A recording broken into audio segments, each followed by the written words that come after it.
नमस्कार जोहार, मैं चुनचुन कुमार। स्वागत है झारखंडी हिंदी न्यूज पर। तो चलिए जानते हैं दिन भर की सभी महत्वपूर्ण खबरों को। आज की पहली और बड़ी खबर, झारखंड में मंत्रिमंडल विस्तार को लेकर सियासी सरगर्मी बढ़ी। झामुमो ने 12वें मंत्री पर ठोका दावा। मुख्यमंत्री हेमंत सोरेन के दिल्ली जाने के बाद सूबे का सियासी पारा चढ़ता जा रहा है। गठबंधन की सरकार में नेतृत्व कर रहे दल झारखंड मुक्ति मोर्चा के केंद्रीय महासचिव सुप्रियो भट्टाचार्य ने बुधवार को दो टूक कहा है कि हेमंत मंत्रिमंडल में जब भी 12वां मंत्री बनेगा वह झामुमो का होगा। उन्होंने कहा कि इसमें कोई किंतु परंतु नहीं है। उन्होंने आगे कहा कि गठबंधन फार्मूला के मुताबिक 7 मंत्री पद झामुमो के, 4 मंत्री कांग्रेस और 1 राजद के तय हैं। हेमंत कैबिनेट में इस समय 11 मंत्री हैं। झारखंड मुक्ति मोर्चा के पास मुख्यमंत्री के अलावा 5 मंत्री हैं, जबकि कांग्रेस के 4 मंत्री मंत्रिमंडल में शामिल हैं। तीसरा दल राजद से 1 मंत्री है। इस प्रकार हेमंत मंत्रिमंडल में कुल 11 मंत्री हैं और 12वें मंत्री का पद रिक्त है। अगली बड़ी खबर, सीएम हेमंत सोरेन के विधानसभा क्षेत्र में पुलिस पर तीर गुलेल से हमला, जान बचाकर भागे कर्मी। झारखंड में सीएम हेमंत सोरेन के विधानसभा क्षेत्र बरहेट के अंतर्गत आने वाले रंगा थाना में पुलिस पर ग्रामीणों द्वारा जानलेवा हमला किया गया। हमले में पत्थर, गुलेल और तीर के जरिए पुलिस पर निशाना साधा गया और उनकी जीप को भी बुरी तरह क्षतिग्रस्त कर दिया गया। जानकारी मिली है कि पुलिस वहां पर एक मानव तस्करी के आरोपी को पकड़ने गई थी, लेकिन तभी ग्रामीणों ने हमला कर दिया और पुलिस को मौके से ही जान बचाने के लिए भागना पड़ गया। बताया गया कि पुलिस करीब रात को 12 बजे मानव तस्करी के एक मामले में आरोपी सावित्री कर्मकार को गिरफ्तार करने गई थी। अगली बड़ी खबर, झारखंड में थमी कोरोना की रफ्तार। 4 हफ्ते में 14,815 से घटकर 2,240 हुए एक्टिव मरीज। झारखंड में फिलहाल कोरोना के 2646 मरीज एक्टिव हैं। इनमें लगभग 65% मरीज सूबे के केवल 6 जिलों में हैं। ये जिले हैं रांची, जमशेदपुर, हजारीबाग, सिमडेगा, धनबाद व गढ़वा। इन जिलों में भी सर्वाधिक 35% मरीज रांची में है, जबकि शेष 18 जिलों में कुल हिस्सेदारी महज 35% है, यानी रांची में 18 जिलों के बराबर मरीज एक्टिव है। वहीं राज्य विभाग द्वारा की गई वीकली एनालिसिस की बात करें तो बीते सप्ताह के बीच राज्य के 5 जिलों जमशेदपुर, रांची, हजारीबाग, धनबाद व गुमला में 60% मरीज थे। इसमें सर्वाधिक 32.5% हिस्सेदारी केवल पूर्वी सिंहभूम में थी। दोस्तों, अभी तक वीडियो को लाइक नहीं किए हैं तो कृपया करके लाइक जरूर करें। अगली बड़ी खबर, इनकम टैक्स की नई वेबसाइट में आ रही दिक्कत, नहीं हो रहा लॉगिन। फॉरगेट पासवर्ड का ऑप्शन है इनएक्टिव। कई नई फीचर के साथ लॉन्च हुए आयकर विभाग की वेबसाइट लोगों के बीच बड़ी परेशानी का सबब बन गया है। इस वेबसाइट में कई तरह की दिक्कतें आ रही है। इसमें सबसे बड़ी दिक्कत लोगों को लॉगिन में हो रही है। इसके कारण कई यूजर का काम पिछले कई दिनों से अटका पड़ा है। रांची के सीए अंकित महेश्वरी बताते हैं कि पिछले कई दिनों से यूजर को ऐसी समस्या का सामना करना पड़ रहा है। जब भी कोई यूजर इनकम टैक्स की नई वेबसाइट पर लॉगिन कर रहा है तो कई बार लॉगिन फेल होने की समस्या आ रही है। कभी कभी वेबसाइट ये भी बता रहे हैं कि पासवर्ड गलत है। वहीं यूजर अगर अपना पासवर्ड बदलना चाहे तो फॉरगेट पासवर्ड का विकल्प भी काम नहीं कर रहा है। अगर ये विकल्प काम भी कर जाए तो OTP मिलने में दिक्कत हो रही है, यानी पासवर्ड को लेकर आपको तमाम परेशानियां झेलनी पड़ रही है। अगली बड़ी खबर, झारखंड ई पास को लेकर ना रहे भ्रम में। अनलॉक 2 में नहीं मिली कोई नई छूट, जाने विस्तार से। झारखंड में जारी स्वास्थ्य सुरक्षा सप्ताह यानी लॉकडाउन में धीरे धीरे छूट दी जा रही है। 17 जून की सुबह 6 बजे से अनलॉक 2 लागू हो जाएगा। इसके तहत सरकार की ओर से जारी आदेशों का पालन करना होगा। अनलॉक 3 में हालांकि कई छूट दी गई है, लेकिन ई पास व्यवस्था में कोई नई राहत नहीं दी गई है। यह पहले से जारी आदेशों के अनुसार ही चलता रहेगा। कोरोना संक्रमण को देखते हुए सरकार ने ई पास का नियम लागू किया है ताकि लोग बेवजह घर से ना निकले। झारखंड में लोगों को एक जिले से दूसरे जिले जाने के लिए ई पास साथ रखना होगा। वहीं निजी वाहन से एक जिले से दूसरे जिले जाने के लिए ई पास जरूरी है। दूसरे राज्य से झारखंड आने के लिए भी ई पास आवश्यक है। कुछ अपवाद को छोड़कर दूसरे राज्य से झारखंड आने वालों को 7 दिन का होम क्वारंटाइन अनिवार्य होगा। अगली बड़ी खबर, खुल जाएंगे मॉल, संचालकों ने ली राहत की सांस। अनलॉक 2 में बंद मॉल लंबे इंतजार के बाद अब खुलने की तैयारी में है। मॉल संचालकों में थोड़ी राहत देखी जा रही है। राज्य सरकार ने निर्णय लेते हुए मॉल खोलने की अनुमति सुबह से शाम 4 बजे तक के लिए दी है। 17 जून से राज्य में सभी मॉल सरकारी मानकों का पालन करते हुए खोले जाएंगे। सरकारी घोषणा होने के बाद मॉल संचालकों ने बुधवार से ही तैयारी शुरू कर दी है। कोरोना गाइडलाइन के अनुसार सभी प्रवेश द्वार पर हैंड सैनिटाइजर व थर्मल स्क्रीनिंग की व्यवस्था होगी। कर्मचारी व ग्राहकों को शॉपिंग मॉल में प्रवेश की अनुमति तभी होगा जब वे फेस कवर या मास्क पहने होंगे। उन्हें शॉपिंग मॉल के भीतर भी फेस कवर या मास्क पहने रहना होगा।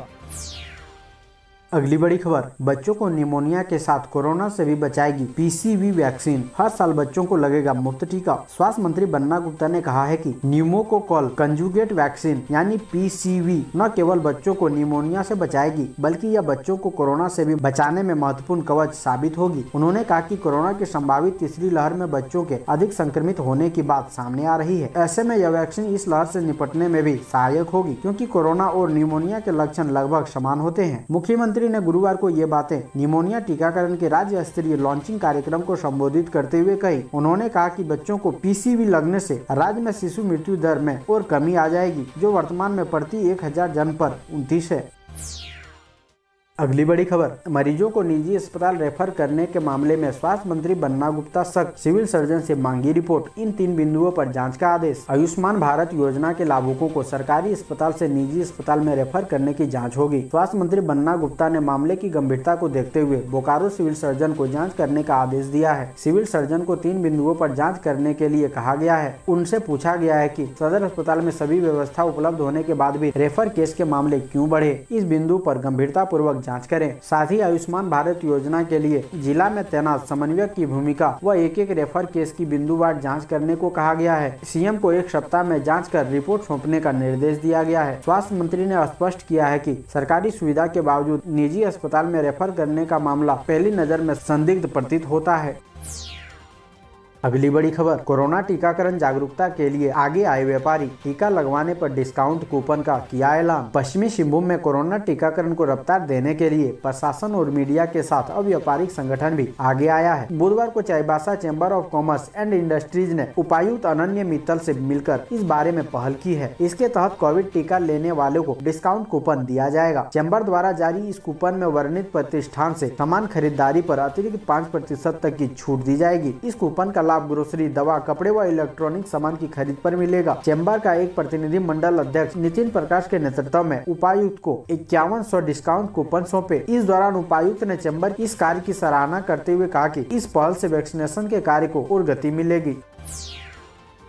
अगली बड़ी खबर, आज से धनबाद, बोकारो, गिरिडीह में खुलेंगे मॉल और डिपार्टमेंटल स्टोर। निजी वाहनों के लिए ई पास अनिवार्य। वैश्विक महामारी कोरोना की दूसरी घातक लहर में लोगों को सुरक्षित रखने के उद्देश्य से 17 जून के सुबह 6 बजे से 24 जून 2021 को सुबह 6 बजे तक के लिए विस्तारित स्वास्थ्य सुरक्षा सप्ताह के दौरान कुछ शर्तों के साथ गृह, कारा एवं आपदा प्रबंधन विभाग ने दिशा निर्देश जारी किए हैं। स्वास्थ्य सुरक्षा सप्ताह की नई गाइडलाइन के संबंध में उपायुक्त से जिला आपदा प्रबंधन प्राधिकार के अध्यक्ष उमा शंकर सिंह ने धनबाद के लिए नई गाइडलाइन जारी की है। इसके अनुसार जिले में सभी दुकानें 4 बजे अपराह्न तक खुली रहेगी। झारखंड सरकार ने अनलॉक 3 में शॉपिंग मॉल और डिपार्टमेंटल स्टोर खोलने की अनुमति दी है। इसके मद्देनजर गुरुवार से धनबाद के साथ ही पड़ोसी जिले बोकारो, गिरिडीह, जामताड़ा, हजारीबाग, रामगढ़, कोडरमा, दुमका, देवघर, गोड्डा में भी मॉल आदि खुल जाएंगे।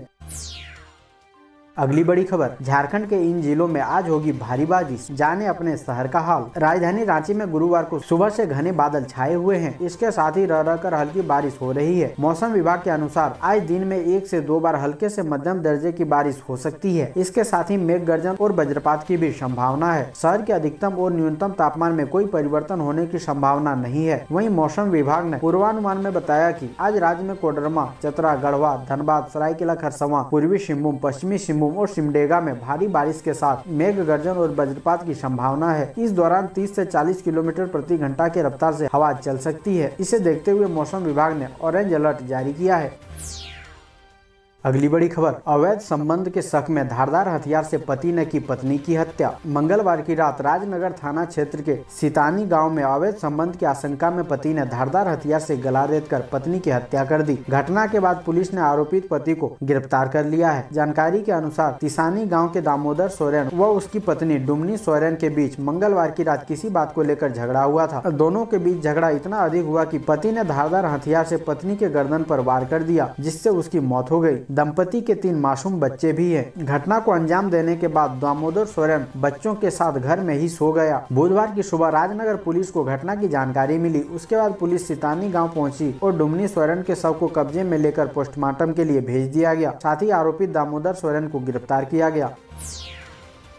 अगली बड़ी खबर, सब्जी बेचने वाले बिरसा मुंडा के वंशजों की हेमंत को चिट्ठी, नौकरी और मदद की मांग। झारखंड में बिरसा मुंडा को भगवान का दर्जा दिया जाता है। तमाम नेता भले ही वे किसी पार्टी के हों, बिरसा मुंडा के नाम को नजरअंदाज कर राज्य की राजनीति में अपना अस्तित्व नहीं बचा सकते। बिरसा मुंडा के नाम पर झारखंड में कई योजनाएं हैं, लेकिन इस योजनाओं से बिरसा मुंडा का परिवार अब तक दूर ही नजर आता है। बिरसा मुंडा के वंशज सुखराम मुंडा ने मुख्यमंत्री को पत्र लिखकर अपनी दयनीय स्थिति का हवाला देते हुए सरकार के सामने 9 मांगे रखी है। सुखराम मुंडा ने खुट्टी में उपायुक्त शशि रंजन से मिलकर मुख्यमंत्री हेमंत सोरेन के नाम एक पत्र सौंपा। बिरसा मुंडा के वंशज सुखराम ने अपनी दयनीय स्थिति का हवाला देते हुए सरकार से कुछ मांग की है, जिसमें स्टेडियम में जमीन अधिग्रहण के बदले जमीन देने की बात हुई थी, जो अब तक नहीं मिला, उसका जिक्र किया गया। पत्र में यह भी कहा गया है कि सुखराम मुंडा बच्चों को चतुर्थ श्रेणी में नौकरी दी गई थी, प्रमोशन का भरोसा दिया गया, लेकिन कई साल बीत जाने के बाद भी प्रमोशन नहीं हुआ। साथ ही बिरसा मुंडा के नाम पर चल रहे एयरपोर्ट, विश्वविद्यालय, पार्क सहित अन्य संस्थाओं से रॉयल्टी दिए जाने की मांग की गई है। इसके अलावा प्रपोती जॉनी मुंडा, जो सब्जी बेचकर पढ़ाई करती है, स्नातक कर चुकी है, उसे नौकरी दिया जाए। साथ ही उलीहातू गांव को पर्यटन स्थल के रूप में विकसित किया जाए। ऐसे ही महत्वपूर्ण खबरों को जानने के लिए हमारे चैनल को सब्सक्राइब जरूर करें। अब हमें दीजिए इजाजत, मिलते हैं अन्य महत्वपूर्ण खबरों के साथ। धन्यवाद।